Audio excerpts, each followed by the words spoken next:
ಎಲ್ಲ ನನ್ನ ಪ್ರೀತಿಯ ಸ್ನೇಹಿತರಿಗೆ ಅಸ್ಸಲಾಮು ಅಲೈಕುಂ, ನಮಸ್ಕಾರ. ನೋಡಿ, ಇದು ಶಿರಾಡಿ ಘಾಟು, ಸಕಲೇಶ್ಪುರ ಶಿರಾಡಿ ಘಾಟು. ಇಲ್ಲಿ ನಾನು ಫಸ್ಟ್ ಗೇರಲ್ಲಿ ಇಳಿಸ್ತಾ ಇದ್ದೀನಿ. ಯಾಕಪ್ಪ ಅಂದರೆ RPM ನೋಡಿ 22 ತನಕ ಹೋಗ್ತಾ ಇದೆ. ಏನಪ್ಪ ಪ್ರಯೋಜನ ಅಂದರೆ ಬ್ರೇಕ್ ಹೊಡಿಯಂಗಿರಲ್ಲ. ಗೇರಲ್ಲಿ ಇಳಿಸಿದ್ರೆ ಬ್ರೇಕ್ ಹೊಡಿಯಂಗಿರಲ್ಲ, ಡ್ರಮ್ ಹೀಟ್ ಆಗಲ್ಲ.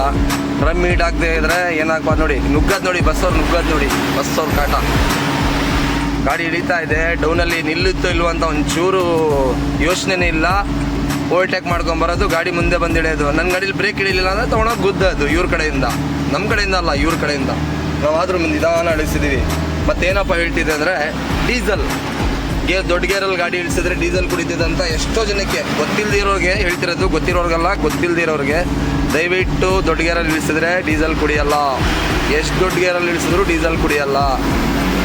ಯಾಕಪ್ಪ ಅಂದರೆ ಎಕ್ಸಿಲೇಟ್ರ್ ಕೊಟ್ಟರೆ ಮಾತ್ರ ಡೌನಲ್ಲಿ ನೀವು ಎಷ್ಟು ಎಕ್ಸಿಲೇಟ್ರ್ ಕೊಡ್ತೀರೋ ಅಷ್ಟು ಡೀಸೆಲ್ ಕುಡಿಯೋದು. ಇಲ್ಲಾಂದರೆ ಡೀಸೆಲ್ ಕುಡಿಯೋ ಚಾನ್ಸಸ್ ಇರಲ್ಲ.